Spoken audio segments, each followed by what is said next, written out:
Wow. Boogaloo. Films. Bad films. Lots of films. Very, very bad films. Films. Watch that film. Then talk about it. It's Electric Boogaloo with Matt and Keenan.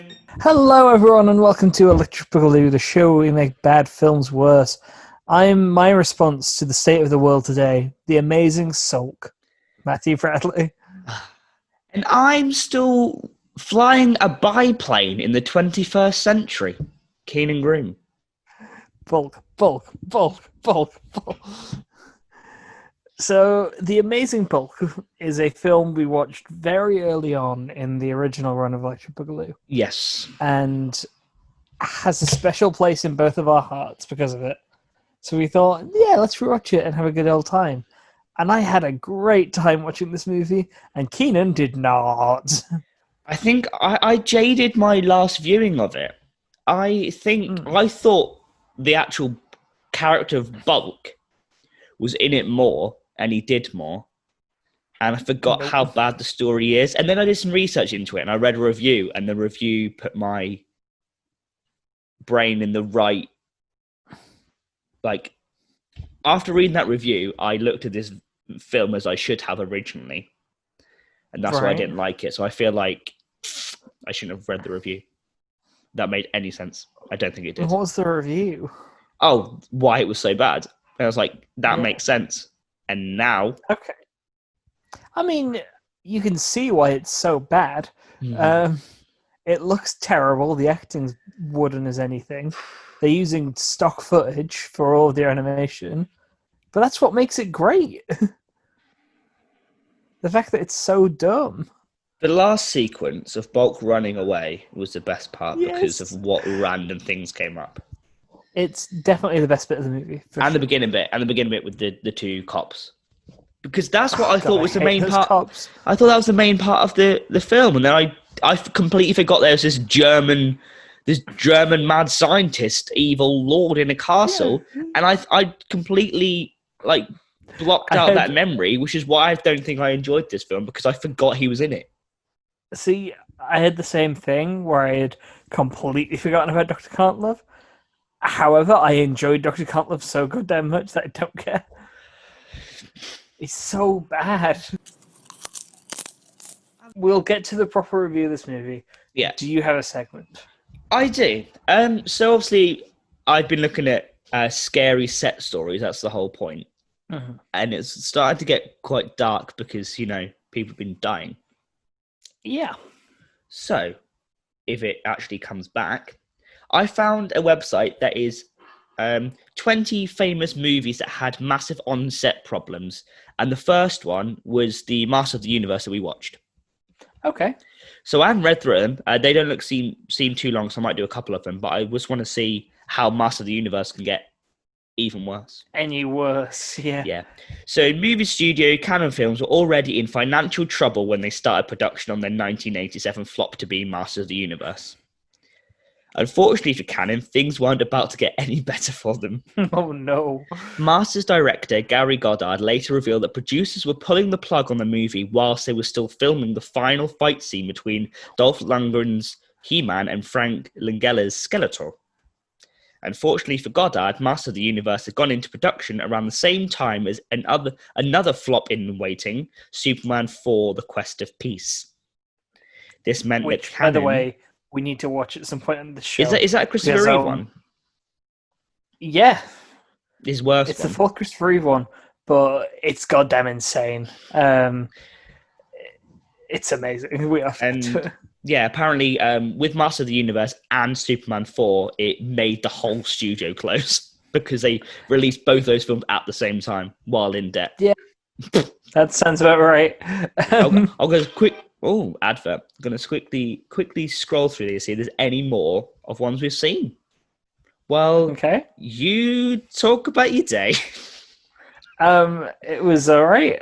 I went to work and I went to the shop and then I watched Amazing Bulk. So, pretty good. There's one about Mad Max Fury Road. I don't want to know about it because I really enjoyed that film. Yeah. Hook. Do you want to know about Hook? Tell me about Hook. I'll tell you because I could be here a while because I'm only on 12. Steven Spielberg has revealed the difficulties he had in directing his 1991 movie Hook, and now his lack of experience hindered his confidence. Okay, so he was a new Spielberg at the time, apparently. Spielberg has since even confessed that he is not a fan of the movie. Was he a new Spielberg? 91. Yeah, but it says how his lack of experience hindered his confidence. Maybe it's a lack of experience doing like kids' films. Maybe because, he'd have done. Jaws is the 60s, right? Jaws, not 60s. Jaws 75. I was going to say it's like around the same time as Star Wars, isn't it? My bad. It's the 70s, though. Yeah, it was still 20 years, isn't it? Jaws was 16 years before Hook. So maybe let me read the quotes. Maybe it is a children's movie thing. Spielberg has since even confessed that he's not a fan of the movie at all, much our surprise being it is one of our very favourite childhood movies. I still don't like that movie. I'm hoping someday I'll see it again and perhaps like some of it. It felt like a fish out of water making hits, Spielberg explained to you. You've made Jaws. How does that make sense? I didn't have confidence in the script. I didn't quite know what I was doing, and I tried to paint over my insecurity with production value. Still, Robin Williams added a certain charm to the film and formed a close friendship with Spielberg. There you go. Interesting. Nice to know that even on a bad set with a director who doesn't feel confident in his own movie and isn't having a good time, you can still look at Robin Williams and think, maybe everything will be okay. Yeah, he's somehow... Even if it was the worst film of all time, I think people would enjoy it because he's in it. He hasn't been... Yeah. Some of the films he's been in have been rubbish, haven't they? But people still watch it because... I can't speak for every Robin Williams performance. I've not seen them all. I'm sure there are some bad films of Robin Williams. But like objectively, Flubber's rubbish. That's the thing. I don't think he will have given a bad performance in any of them. No, because objectively, Flubber is a stupid film. Yes, obviously. But it's fun because he's in it with this green goo. Yeah.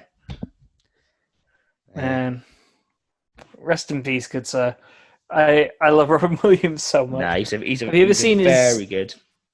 ever seen his stand-up about golf? No, I haven't I haven't seen any of his stand-up at all. His stand-up is well worth watching. It's all very funny. His routine about golf makes me cry laughing every time I watch it. It is so funny. I won't try and do it here. I'll just send you a link to it afterwards. But yeah, his interviews are fun. So. Oh yeah, for sure. But yeah, anyone watching, when you're done with the episode, go check out Robin Williams talking about golf. It's really funny. Let's talk about Bulk. Woo! So I love this film starts with 3 fake out intros. Yeah, I did appreciate it because I went quite deep into this. I trying to work out whether this film's ironic. Because if it's ironic, it's the best film of all time, but it's not. Are you sure about that? I don't know. I don't know. I really don't know. I mean, there's certain things that make me think this is a genuine effort. Like the scenes where he's like talking about how he wants to have kids and like his like internal guilt and stuff that feels like this is a straight rip-off of Incredible Hulk with no sense of irony. But then you also get, the stock footage sequence and the fact that the military uniforms have "We kill to bring peace" on them, and the entirety of Dr. Kantlov's character. I think it might be a bit of both, So it started out being, we're going to make a proper film. And some of the actors are actually taking it really seriously, even though they're really bad. Mm-hmm. And then it gets to certain people, like the guy who played the Doctor, who started finding out that it was like, this is going to be bad. I'm just going to roll with it. Yeah. And then maybe the editor who went, you know what? There's no helping it. Let's just go all the way to making this goddamn insane. Because it would be like stuff like the 3 title cards at the start. There's no way they were taking this movie all the way seriously. No, I think they're. I don't know, because it's not satirical enough to be a satire or a parody. So I think it's certainly not a satire, But maybe they were it's trying meant to be they were trying to make fun of a hero film, and then they've done it badly that it just looks bad. I don't know. yeah. But this film is brought to you by fake Universal, fake Paramount, and fake Fox. So Yeah. And then when you actually get to the real title card, it's all in Comic Sans, which Everything, all the credits were in Comic Sans as well. exactly. That's the thing. At the end, it says no CGI animals were harmed. So they, I think they're self-aware, but haven't done the irony well enough to make this film funny. I mean, it's definitely still funny, but it's more that we're laughing at it rather than exactly. with it, I suppose. Like, it's not like Cabin in the Woods or even it's obviously Master of Disguise mocks things enough that you can go. No, I don't. Now, are you saying this is worse than Master of Disguise? Because I don't know. Looking at it, yeah, 100%. I like this better than Master of Disguise. It's the worst looking film I've ever seen. It's definitely worse looking. Yeah. I will outright say Master of Disguise is a better film. I like this better. Yeah, there you go. Sure. Last week, though, Capture the Flag, one of the best films I've ever seen. Oh, iconic. Hello to anyone who's joined us from the Capture the Flag video, by the way. Yes. That's done better than we expected. It's because Thanks, David. We've taken it from your brother. Yeah. I love the introduction of Bulk in this movie. He's just standing there. Like you get there's a sex worker walking down the street, and she stops to have a cigarette, and a mugger comes and puts a gun in her mouth, and she turns and looks and sees Bulk, and he's just kind of like,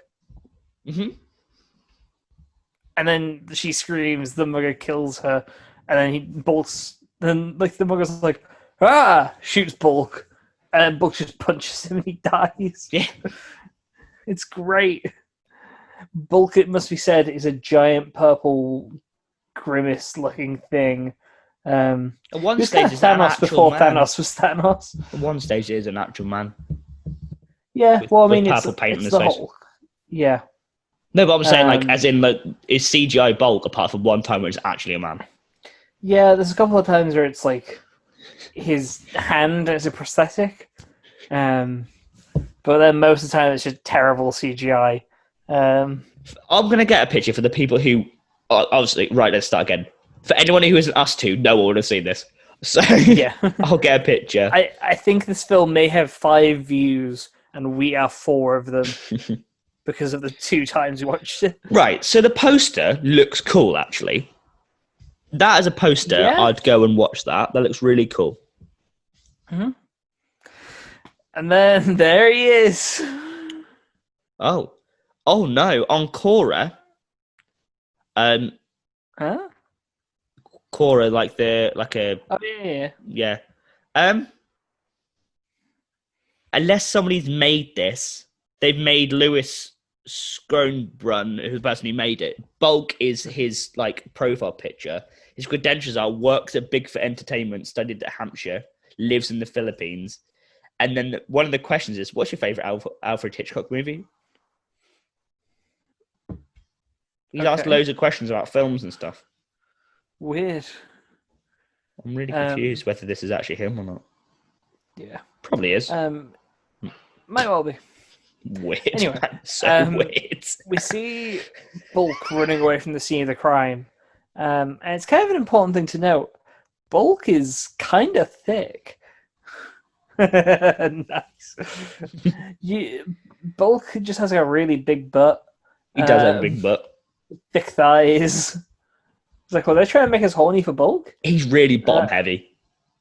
Yeah, for sure. Like his waist, and then he's just solid, gelatinous, whatever he's made out of. He's so gooey.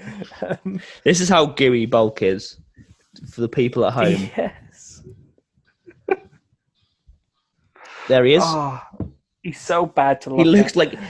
was he made out of Play-Doh? He must have been. I don't know. I don't know. The film flashes back to earlier where you see the creation of the bulk serum. Mm-hmm. Instead of it being like gamma rays, like the Hulk, this is a serum designed to increase longevity, like Captain America, I guess. Yeah, so it's a Captain America super serum that makes the Hulk. Yeah, which I mean, there's one to way be fair, of in getting the away. MCU, they were trying to make the super soldier serum when they made the Hulk, so fine. Yeah, they just did it with the wrong things, didn't they?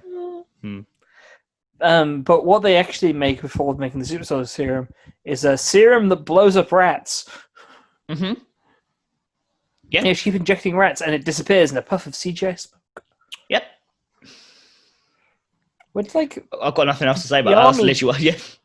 Well, yeah, the army doesn't want to hear anything about this, like, serum that blows up rats, but, like, surely, high enough dosage, that's a death poison. Yeah, you take that serum and go, right, keep adapting it to try and find the one that is not harmful for humans, but this ratio keep for us and we can use it in mass quantities, be a weapon. As a bioweapon, yeah. Yeah. And, like, I know bioweapons are outlawed by the Geneva Convention. When has that ever stopped the US government? When has it ever stopped it, especially in comic book universes? Especially in this fictional world where later on you see Dr. Kontlove commit such heinous terrorist acts in the world. But the fact that he got away with that, he blew up literally every national major city on the world, landmark. Every monument. This should be a post-apocalypse film after that scene. Yeah. What was there? Stonehenge, Golden Gate Bridge, Colosseum, Big Ben, Colosseum, the White House, twice, the Taj Mahal, Great Wall of China, just a bit of it. Sydney Opera House, random research lab in Germany. No, you mean the Institute of German Scientists? Yeah. Oh yeah, sorry, it's not in Germany. Just all the scientists in there have to be German. Yeah. We'll get to Dr. Kontlove because there's a lot to talk about there. But first, we see them go on their date. Him and Betty. Hank and Betty. Bruce and Betty. I don't know what her name's Hannah in this, but it's Betty Ross in it. Yeah, but it's Hannah and Hank. Yeah, because his name's Hank Henry. It's Bruce Banner. Yeah, and that's Stanley alliteration there. Yeah, love it. And their idea of a date is what a lot of characters do in this movie: running in front of a green screen. He said they were going for lunch, and then they ran through some flowers. Yeah. This made you particularly annoyed, the green screen usage. Is that right? Yeah. Yes. It was the same way about the stock imagery when they completely just went off with it and started throwing koalas in for no reason. I enjoyed that. Yeah. But the concept of, because I know a lot of time when they use green screens for cars and things like that, they have someone on a treadmill, so you're actually walking. Yeah. And then they change the background. They're clearly running on the spot. And they're running on the spot. And then when they walk later, when they're walking him in the wheelchair to the science lab, they're just doing this. Yeah. The way your body moves when you're actually on a treadmill, if they just got one treadmill, wouldn't have known. Exactly. Have known. I mean, you still would have because it's a very bad green screen. Yeah, but and the fact that they flip when they're doing different shots. So say it was us two talking like this, it'd be like this, and then for my close up, they'd flip the whole green screen and then flip it all again. I was like, it's very bad. It's all shots. They meet in a gazebo, and they have a conversation. Don't give gazebos a bad name. This is a bandstand.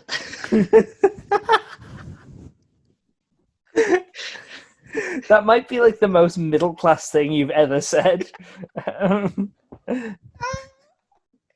Because this is a gazebo you put up and have a barbecue when you're camping. This is one where somebody's going to be using a trombone in it, for bonfire night. I didn't think of it as a temporary gazebo. I'm talking about the one you'd find in a park. I can't believe we're arguing over gazebo semantics. Anyway, they're in this bandstand if you want to be all fancy with it. I say as if gazebo isn't the fancier word. They meet in the bandstand and they discuss like how many children they're going to have. 12. Yeah, he says, well, no, he decides she's having 12. Yeah. Because he's like, you'll have a dozen. Yeah, he's like, we'll have kids when I'm ready. And she's like, will you ever be ready? And he's like, you'll have a dozen children. It's a little bit sinister. I'm going completely back to the beginning because I realised I wrote down two notes. Okay. And this is the start of why I got annoyed. Mm-hmm. When she's dead, okay, they use a generic image of a chalk outline. Your normal dead body outline, they use like this, aren't they? I think roughly like that. The white outline, all like that. They couldn't even get the actress to lie in the same position as that. Yeah. Her feet are where the head of this chalk outline is. Like, do your job properly. that bugged me from then. Oh, was that it? That was it. Yeah, just like that was the start of the downfall of Keenan in an hour and 10 minutes of just disarray. So after another pointless research scene, he goes to meet with her dad and her for dinner at their house. Their giant mansion. I've quoted their first interaction, so I'm ready to tell you this because it's something. Perfect. It's their giant mansion with a disgusting-looking water fountain outside. Oh, hello. Bye. All right, Hazel. That water fountain, oh my god.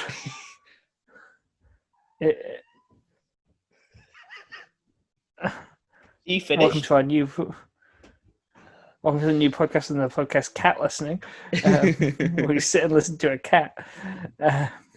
Water fountain. Yeah, the water fountain's so ugly. Yeah. Ice cream. This is the week of many distracting noises. Yeah. Welcome to Electric Boogaloo ADD edition. Squirrel. So the water fountain, it's really ugly. I know I've said that like 4 times now, but I cannot stress enough how the water ugly looks really thick. The water looks like it's made of like it's like gelatinous. Yeah. Yeah. It's so gross. It's so viscous. Viscous is I think the best way to describe it. So they go into the house. They meet with Go and Dad, be on heat somewhere else, please. Thank you. Jesus Christ. All right, bye. Oh, terrible implications of that. Anyway, what's the first quote? What it is he gives her some clearly fake flowers. Oh yeah. With all the budget, could have bought you know £2 bouquet, but whatever. He's dusting his books. Yes. And then he goes off on one about that these dust bunnies could be evil and they could start attacking. Mm-hmm. And there's some, like, I've just paraphrased, he's on that army of dust bunnies coming towards them and he's going to fight them. Yes. And he went, oh, nice flowers. Are they from the garden? Yeah. And that's it. And then he leaves. It's like, clearly not from the garden because there's no mud on them and they're clearly dead. Yeah. Well, Hank wants to ask... the general's never named, but he's Thunderbolt Ross. His name's General Darwin. Oh, yeah, it is. Like, are you trying to do a whole evolution thing here with, like, Charles Darwin? But no, because this guy's just Thunderbolt Ross. See, that'd have been so cool if he became the Bulk at the end and they had a fight. And he was red. Wait, green? Yeah, Red Bulk. No, green's the opposite of... He'd have to... No, purple is the opposite of red. No, purple, right. Let me work... I'm going to do a colour Purple's the opposite of yellow. And green's the opposite of red. So, he would become Yellow Bulk. Oh, yeah, because it's yeah, because the Hulk is green, and Thunderbolt is red. Yeah. So, purple, the opposite of that is yellow. So Darwin would have to become Yellow. Yellow Hulk. And Yellow Hulk looks cool, isn't it? Yellow Bulk, excuse me. Yeah. I don't even know what the whole that'd be well cool. I mean, would it have been? Yeah. Really? 2 gelatinous jelly things just fighting. It would be well funny. Yeah. The most viscous fight scene of all time. So they want to discuss the research that Hank's been doing, but they're worried about spies. So they go down into the world's longest wine cellar. Mm-hmm. It's another scene of them walking in place and the green screen moving behind them, but it goes for so long that you have to assume that this man has 1 million bottles of wine down here. Which is probably why he didn't know where the flowers were from the garden, because his garden's 17 miles long. Yeah, and he's just so smashed all the time. From all this wine all these wines. He's like, the fucking dust bunnies are coming for me. In the army! I'm in the army! American. American. No purple man.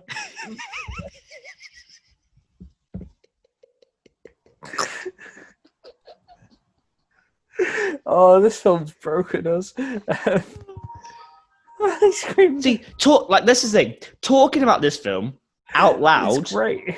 The insanity of it makes the film enjoyable. But sitting here on your own, watch it, I thought I'd gone to hell. I was going insane. Imagine if it's longest in theory.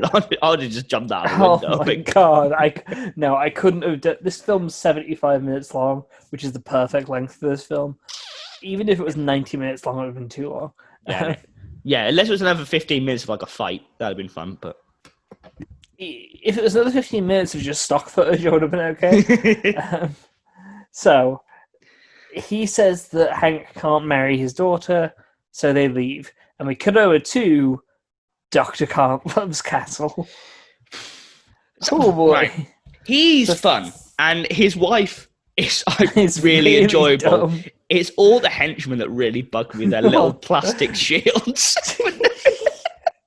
And they're like Roman weapons for some reason. Yeah, and they're in a medieval. They're in a Middle Ages castle.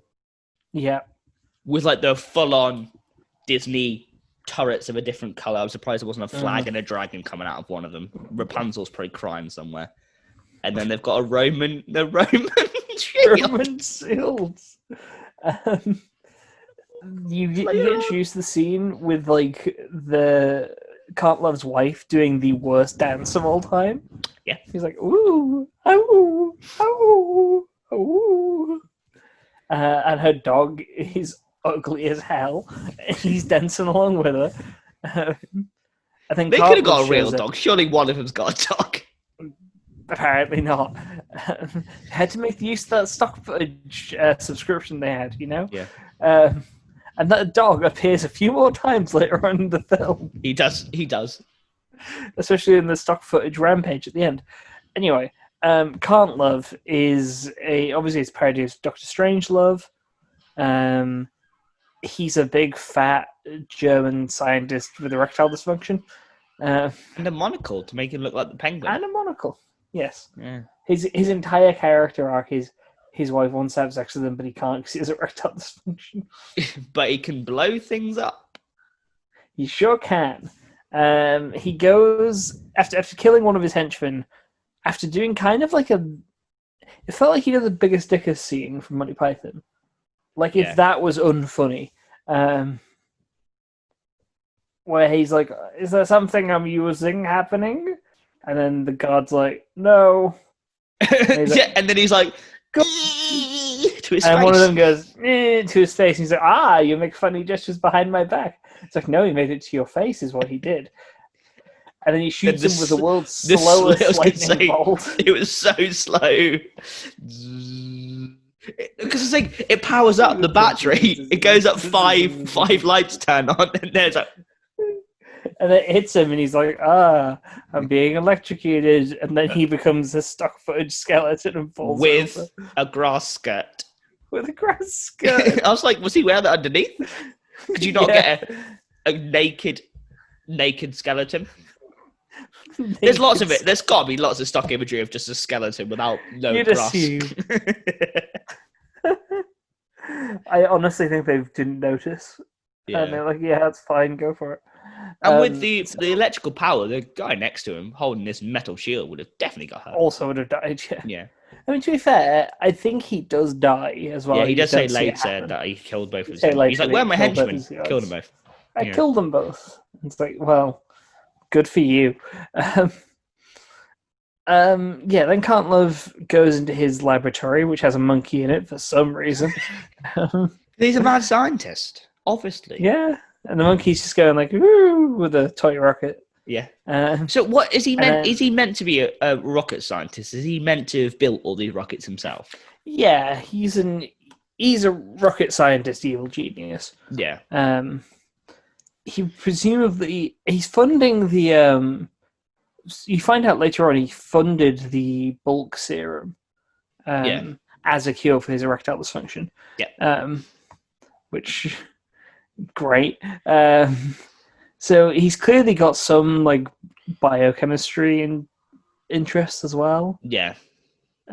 He's just a I generic. think he's just generally He's evil a general science man. who just Wants it for the wrong reasons. He's that fictional trope of a scientist who can do everything, whereas most scientists will, specialize in one thing because science is hard. They won't be like, well, just build a rocket. I'm going to go cure cancer. Why not? Yeah, because you can clearly have enough brain power and time to build a rocket and then find out how to cure diseases because, you've got enough time in the day, haven't you? Mm-hmm. And you've got PhDs and all those things.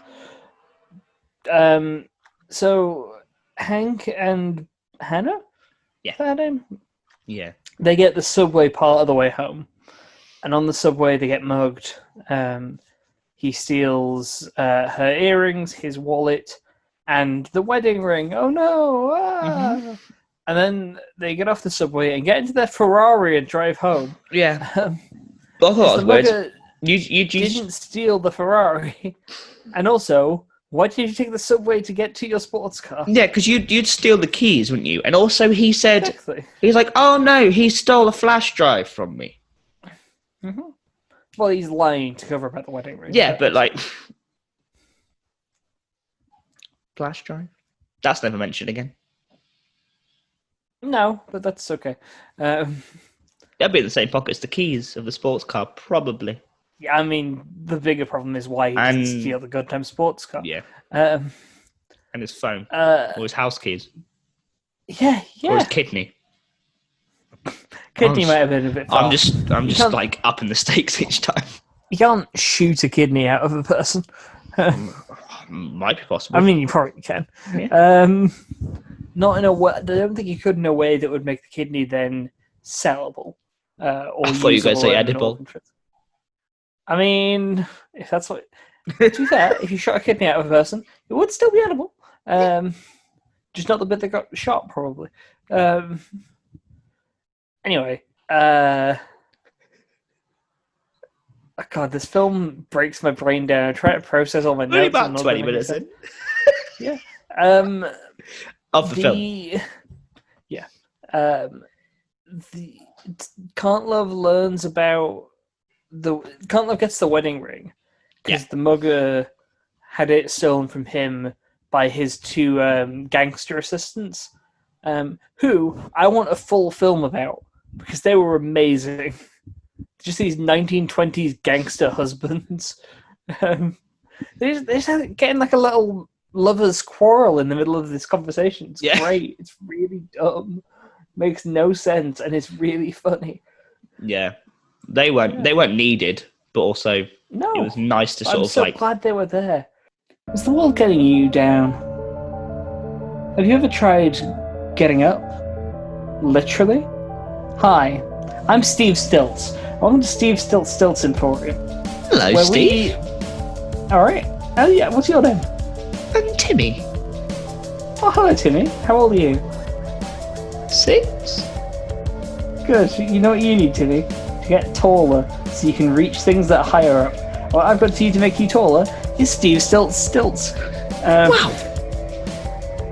tell you how they work. I Please will do. do that. So what you do is you step on them, and then you get real tall because they raise up like stretchy shoes. Stretchy shoes would a better name for them, honestly, because that's what they are rather than stilts. But my dad made stilts, and his name was also Steve Stilts. So I've just carried on the family name. You know how it is. So you put your shoes on, and they stretch you up really high, and then you can grab things off a high shelf. Any questions?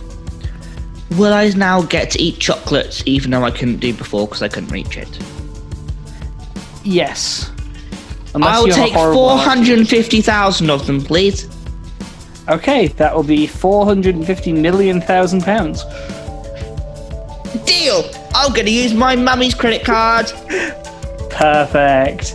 I do have to legally mention there's no way to get back down. Quickly! I've just heard my mum come through the door.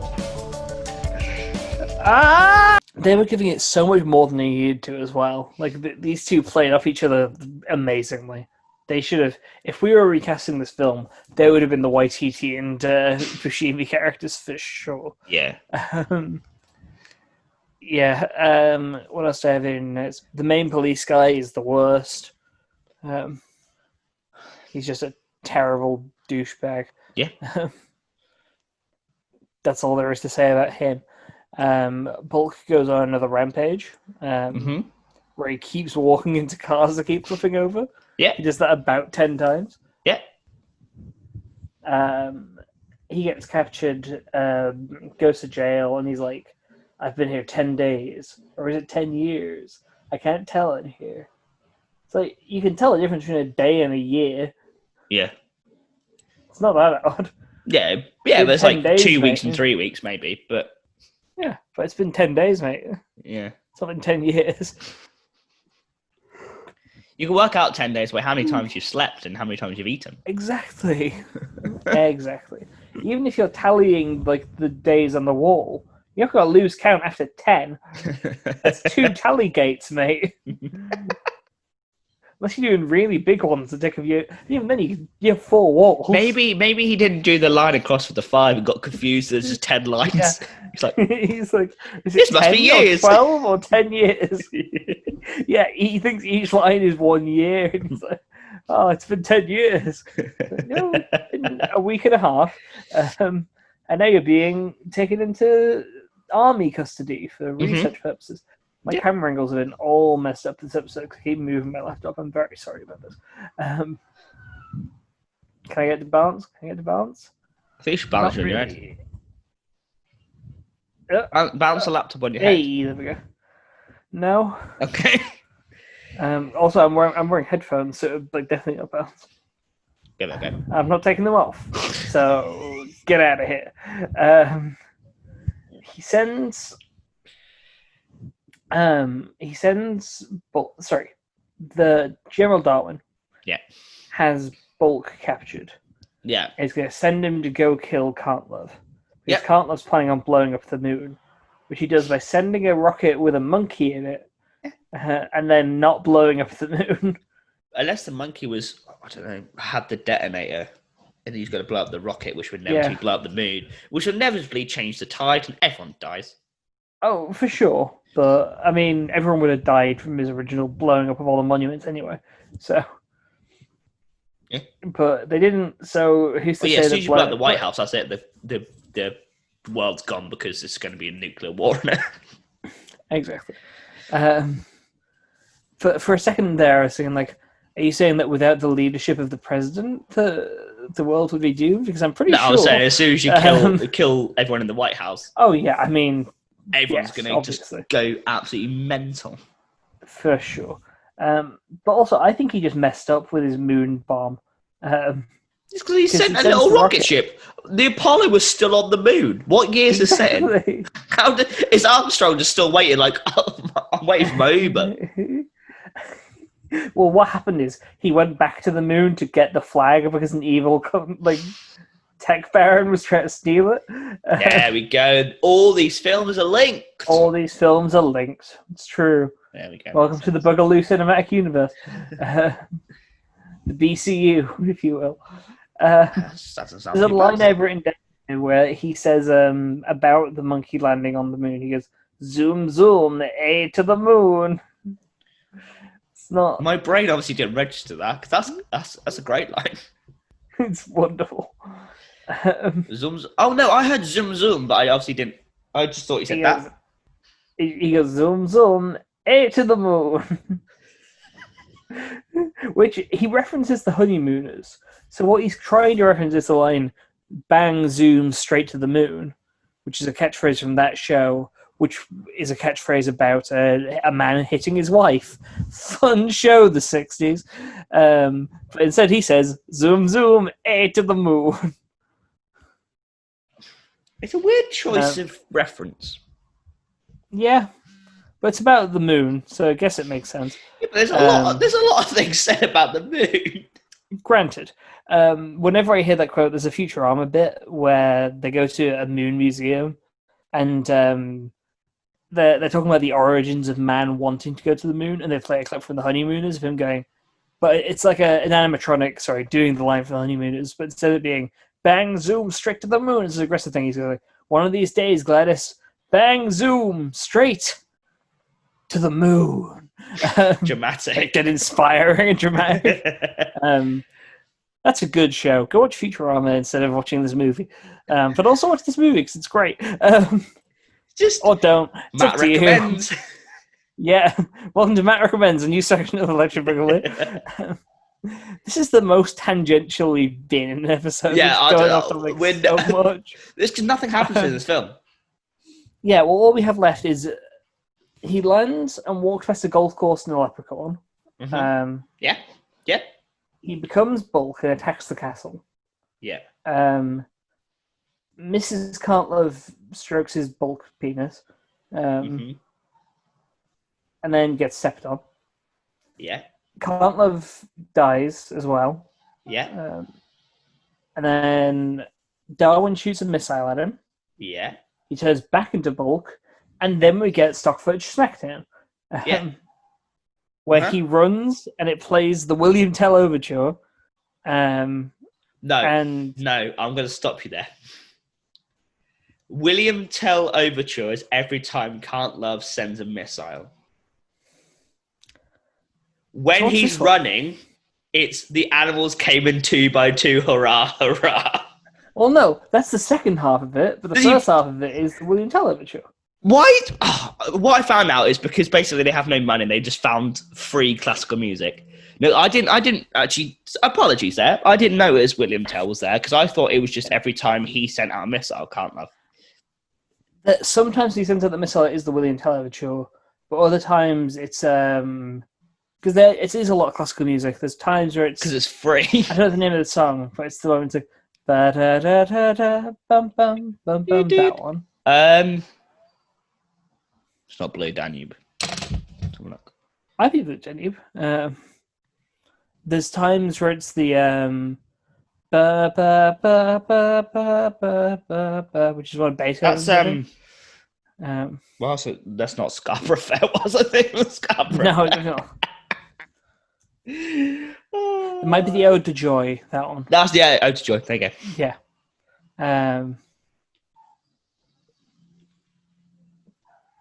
This is an advert. Carry on.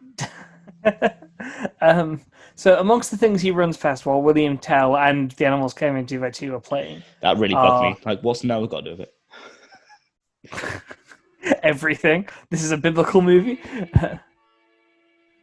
Blue Danube. Yeah, that's the waltz version, but yeah, Blue Danube, Ode to Joy, William Tell, and the Animals Came in 2 by 2. The 4 pieces of classical music every person should listen to before they die. Wait, we listened to all 4 of them. Is that when we can die? Yeah. Are we finally free? Strauss, Beethoven, whoever did William Tell, and Noah, who clearly wrote that song. As we all know, Noah was a bard first and an animal savior second. So who did William past, Tell? amongst other things, a horse, the same dog from earlier, some kids on a seesaw, a gecko using a computer. The gecko, by the way, I read it this time. He is typing on the computer, I am a gecko. I am a gecko. Overhead, you see the Red Baron. I was like, it is biplane. Why is the Red Baron here? On him, they drop a missile with Doctor Strangelove on it. And then you see. Did you say about the koala and the kangaroo? The koala, the kangaroo, for sure. There's so many examples. I meant to write them down, but I forgot. He runs like along a train track, and then and then a field. Oh, you see Zeus. Yeah, Zeus tries to smite him, and he misses. Yeah. And then you see the dog in heaven. The dog has died at some point, apparently. He got hit by Zeus, clearly. Earlier in the film, when you see the dog is like leading an orc down the hallway, and that's never brought up again. I thought, is that meant to be Bulk? They just didn't have the right colour, but it's not. I thought it's just an orc because I'd forgotten. Maybe like, Doctor Strangelove, Doctor Can'tlove is also an evil orc. That'd be interesting. An evil Bulk, but no, it's just a random orc. Yeah. At the end of it, when the Strangelove bomb drops, that supposedly kills Bulk, except it totally doesn't. However, falling from a small height totally kills Bulk, except it doesn't. So he gets in a showdown with Darwin over Hannah, and they both fall off a balcony, and it kills Darwin, and it kills Hank. But it doesn't, because then the policeman pisses on his grave, and then suddenly the ground rumbles, and then Bulk rises, and that's the end of the film. Yeah. All in all, Amazing Bulk, 10 out of 10 for me. Do you want to hear the review that I read? Oh, go on.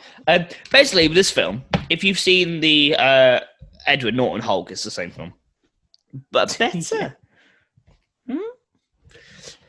I'd rank the Hulk clones. Ruffalo, this one, Norton. What about Ang Lee Hulk? Oh, they're the ones I've seen. Okay, I have seen that movie. I forget who even played the CGI Hulks. I haven't seen the one where it's actually him painted green. I can't remember his name. Oh, that's Lou Ferrigno. Yeah, Lou Ferrigno's great. But this is CGI Hulk from 2003. The one Ang Lee directed. Oh, the one that's called Hulk. Just called Hulk. It looks like that. Yeah, that's better than the MCU Hulk. Well, pre Avengers. Eric Bana plays Bruce Banner in that. Yeah, I haven't seen the Eric Bana one. I might have actually. That's the thing. It's not a very good film, but it is Sam Elliott playing Thunderbolt Ross, and that's pretty great. The Thunderbolt Ross we've got in the minute's pretty decent. Yeah, I'm enjoying him. Anyway, this review. It was an estimated budget of $14,000. Oh my god! So that's basically paying the cast and crew, and then the rest all on green screen imagery. Yeah, that's a lot. Well, maybe it was just all wages, because 14,000 isn't too much. No. Well, that means like every person got like 200 quid for this. Yeah, I mean, I don't imagine it had a long production, to be fair. Yeah, because there's got to be there's like 30 people in this. I have to assume all the actors were on set for one day each, maybe 2 days for Hank. Yeah. And then it's all in the editing. It's all in front of a green screen, so it's not like you needed sets. Yeah, very true. Where's this? Where's it gone? Oh yeah, crazy credits. No animals were harmed in the making of CGI. Yeah. The only quote they've got on IMDb is Detective Lisa Tussle. She's got a name. What the hell is that? Detective Ray Garton. He's got a name. Well, it ain't Barney the Purple Dinosaur. Barney the Purple Dinosaur. Yeah. Cool. Fair enough. Where's the review gone? I had it. Where you gone, mate? There it is. Well, I found it. I've never seen a movie where every aspect is wrong. One star. The Amazing Bulk may be the worst movie ever made, even worse than Saving Christmas or Cod Addy KOZ. All that is. KODADI. Yeah. And here's why. Story, 1 out of 10. The story doesn't make any sense. There are some... I'm going to read it verbatim because this person can't write. There are many things... How long is it, just to clarify?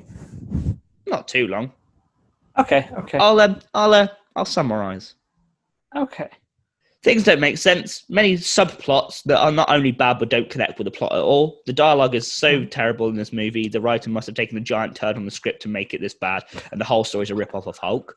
Actors, performance so bad that it makes the acting in Troll 2 and The Room look good in comparison. Some people. I mean, don't get me wrong, also very bad acting, but does it make they're eating her and then they're going to eat me? Oh my god! Not her, but not him, but the witch in it is fun. Yeah, or even like, hi doggy. The visuals in this movie are awful and unbearable to watch, but it's all filmed on a green screen or random websites the director found. Was it not better just to film in real locations? You can go to a park for free most of the time. Also, the character models are terrible, like Bulk, a monkey, a dog, Robin Hood. Was there Robin Hood in this? Oh, yeah, Robin Hood. He's during the William Tell scene as well. He's like the first one who just fires an arrow at Bulk and then explodes. All the He's Hawkeye. He fires trick arrows. There you go, then. There you go. Don't watch this movie, it'll make your eyes bleed, and not one of those movies that are so bad they're good. That line resonated with me, which is why I don't think I enjoyed it, because most of the films we watch are god-awful, but they're fun. But this one was like... I mean, if nothing else to talk about it, we've had a very good time. Oh, yeah, it's fun to talk about, but to watch... I think if we watched it together, like we did last time, I'd have loved it. But watching it on my lonesome... I remember last time, I'm pretty sure we watched it at about 1 a.m. as well. Oh, it's the best thing I've seen. Losing our mind. And we went to record at like 7, so we've been up until like 2 watching the film. We were just completely loopy as we are now, but in a different way, and it was great. We second on for breakfast, weren't we? Second on for breakfast, yeah. Shout out to Shark. Why would you breakfast show? I know. Why was the show not always a podcast? Why were we a breakfast talk show on radio? How is that our origin? And why were we like well received and had good listenership at 8? It's because we played really good music. We did. We absolutely did. And we had like a good lead and a good follow up as well. Shout out to Sam and Rich. We only did it because of Sam and Rich. Yes. It's great because they had 2 such normal shows as well. In the middle of that sandwich is us inventing like our weird Antarctic cook-off film. Anyway,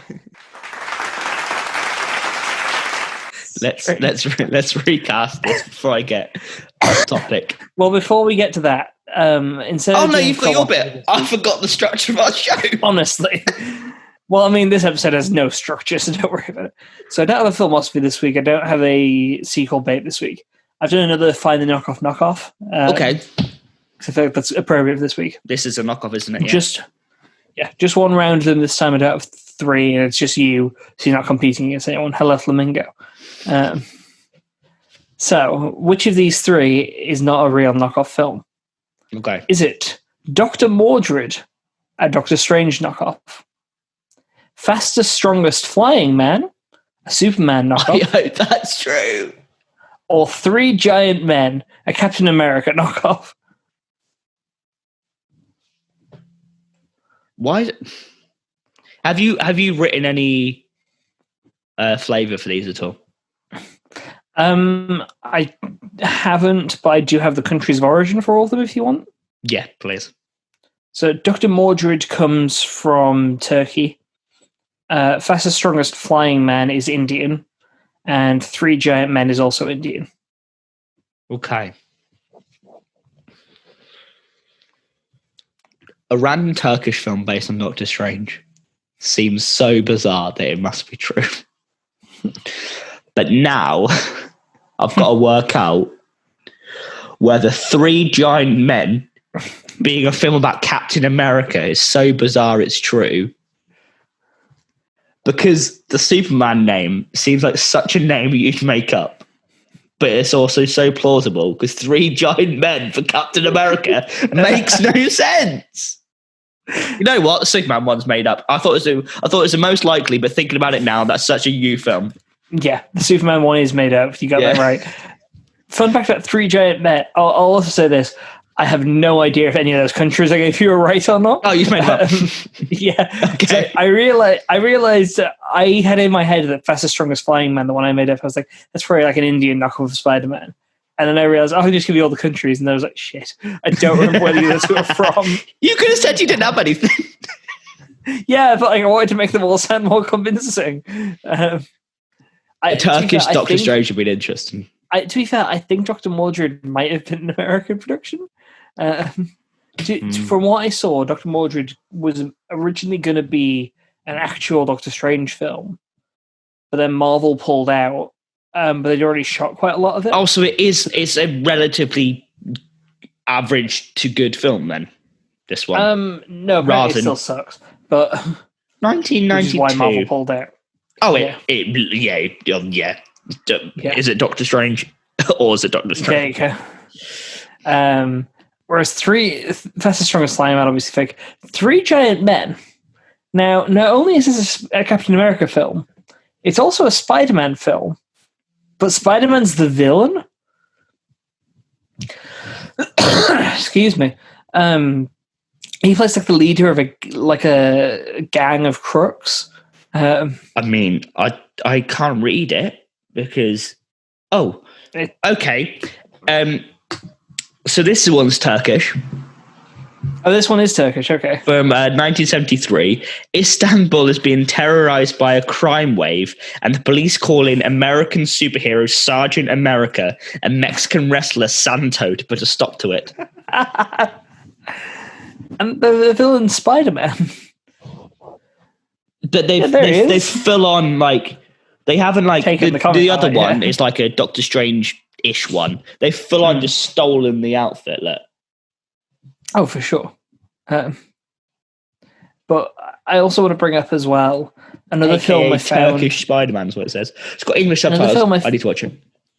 Yeah, well, I mean, I think we could probably do a solid block of just superhero films at some point, because there's that.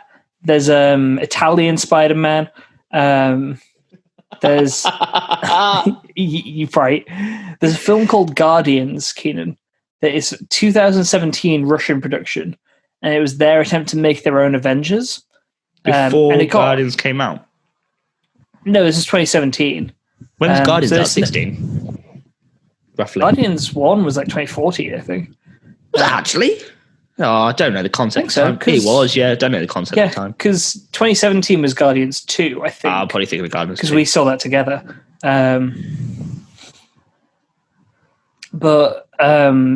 Anyway, Guardians, the Russian production.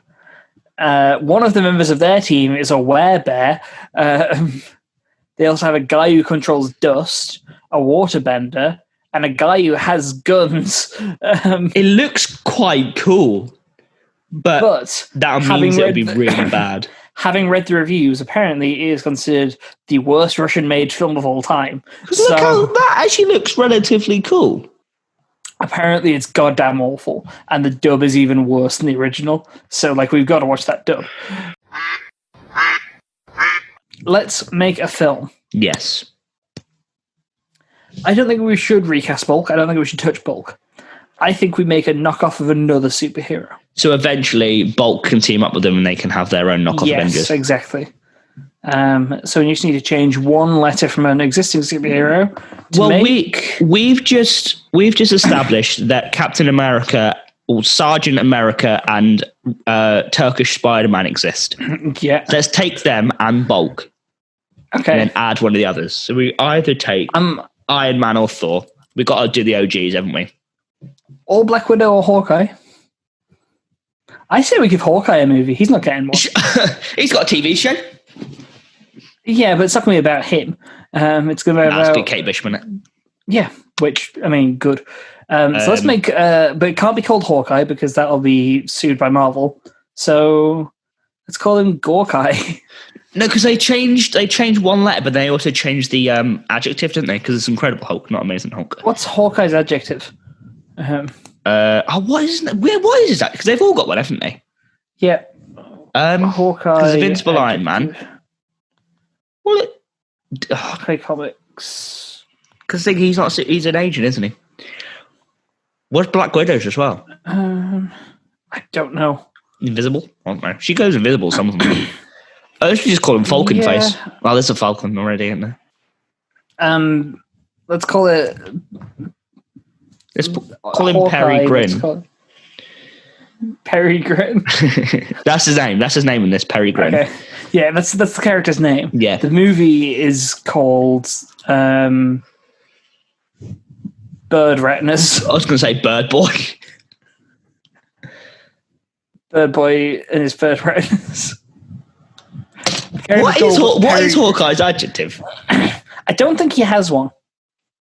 Because he mainly appeared in team-up stuff until more recently. Now he's got his own run, Yeah, but his own series is just called Hawkeye, which is apparently really good, the Hawkeye series. It's all about him just like getting through life as a deaf person. Is this pre-Ronin? Yes, yeah. Or maybe post-Ronin, who knows. Just look at this. They need to bring Mockingbird in. She was so good in Agents of S.H.I.E.L.D. Yeah. Anywho, so playing Perry Grin. Who we getting? Yeah. Who we getting, boys? Oh, are we MCU casting it? As in the way that they've not as in people from the MCU, but they pick very specific people, don't they?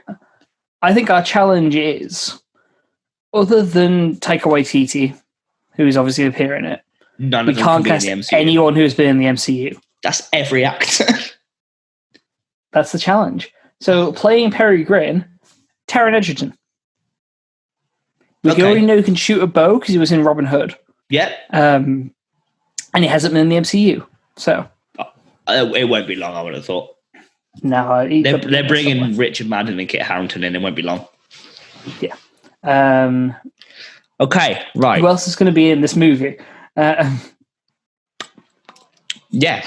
Are we getting mock? Are we? We're gonna have to make it. We're gonna have to make a Hawkeye story. That's the problem. I don't know anything about Hawkeye. Is the problem? Why did you pick Hawkeye? I know because there's no Hawkeye. Because Thor and Iron Man already have knockoff films, right? Yeah, true. We can make it an agent film. We can make it like a Winter Soldier style film. So Black Widow can be in it. Yeah, sure. Let's make it like a Shield movie. Whose name is? What's another spider? Grey bird eating. Yeah. So playing Grey bird eating. Yeah, we get someone who can't be anything like Scarlet. No. Let's get an Asian actor. Who has to be in the MCU? Yeah. Jesus Christ. The instinct says Lucy Liu. I can't remember her last name, but she's a lady who is in The Boys and she was in Suicide Squad. She's good. She's DC. Oh. She was Katana. Yeah. I don't know. Yeah, what's that? It's like Fukara or something like that. It'll be quicker getting Katana. Yeah, Karen Fukuhara. Yeah. She was. She's great. She's really definitely good. Get her to play Grey Bird Eating. Yeah, because she's obviously done. Playing the leader of Shield, Jeff Angry. We need to get someone with Samuel L. Jackson's level of having been in everything. Nicolas Cage. You said Nick Cage? Yep. Because he's been Ghost Rider. Wasn't he in a film called Fury, or was that John Travolta? He probably wasn't a film. One of them was playing Nick Fury. Drive Angry. Nicolas Cage. Yeah, Nick Cage as Jeff Angry, who sends Grey Bird Eating and Bird Boy to Bucharest to go. This is getting close to what the actual Black Widow film's going to be. Yeah, exactly. To go take on the villain, who is he's still called Taskmaster, but it's Greg Davies. The villains are Greg Davies and Little Alex film, and we're preempting what's going to happen in the Black Widow film. Yes. Okay. And then they have to fight off Greg Davies and Little Alex Horn. You fight them off by setting them outrageous tasks. Okay. Yeah, so it was like a Hercules Triwizard Cup. Yeah, 12 labors. Like but it's Taskmaster tasks. Yeah, cool. It's you watch Pterodactyl try and throw a potato into a red green. Honestly, if it's just they could release a film that is 90 minutes of just Joe Wilkinson throwing the potato into the green and then losing his victory, and I would watch 90 minutes of that. This film, I don't think can get any better. Just those well, five people. We just need to cast Waititi and Bashimian was set. Who's like side characters in the MCU we could cast them as? Who haven't been in yet? Sure. Or are we? When's this set? It's set. I don't know when it's set before the Avengers. So Steve Buscemi is Coulson. As Coulson, yeah. And then Taika Waititi is Maria Hill. Yeah. There we go. We nailed it. Because Coulson in Agents of S.H.I.E.L.D. now is so convoluted. Oh, God. Let's not go there. So what's another word for S.H.I.E.L.D. that we can name this movie? Can't be sword. It can't be sword because it's inevitably going to be... Sword will be in the next film. Sword's in the... Falcon. That's a comic Soldier. Hammer is already a Thor-related thing, so we can't really use that. And Hammer Industries is in Iron Man as well. Exactly, yeah. Helmet. When you shield something, what's another? I've got a shield protect synonym. What if we call the film "He Protect, He Attack," but mainly he shoot things with a bow and arrow? Similar words to shield: buckler, target, healerman, Taj, Aegis, guard, protection, defense, cover, screen. Aegis would be quite good. Screen. Safety. Let's call it Agents of Aegis. That sounds well good. Yeah. A TV show we made a good movie. This is all set. It's all set in Greece. Okay. Modern Greece, but they've got influence from, like, obviously got the Nordic gods in Thor. This is like they've got like Greek gods are a thing in DC, aren't they? So maybe it's time to bring them into the Marvel universe. Yeah. I think there's probably Greek gods in Marvel as well. I'm pretty sure Hades is a thing. Hades is just everywhere. Greek gods, Marvel.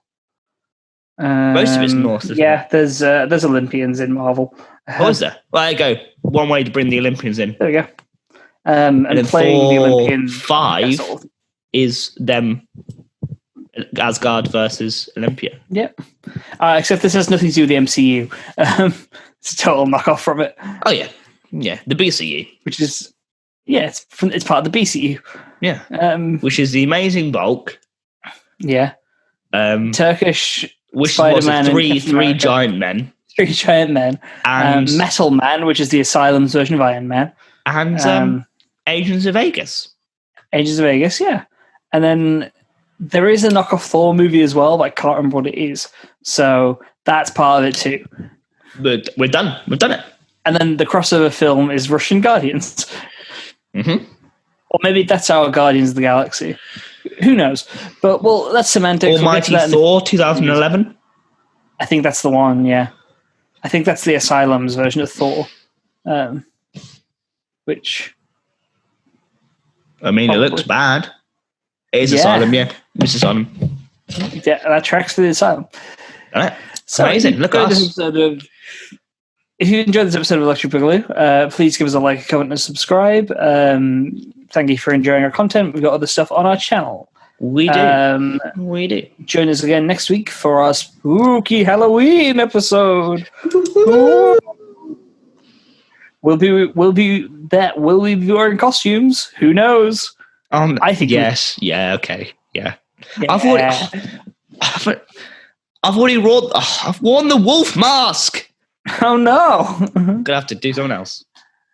I'll think of something. So join us to see what Keenan does next time. But for now, would you like to leave us on that famous Electric Boogaloo outro? Yeah. So my outro this week is going to be trying to promote us. Hit that bell so you don't smell. We won't tell. Subscribe for our vibe. Don't need a brush. Add liquid, Egel. Oh, bye.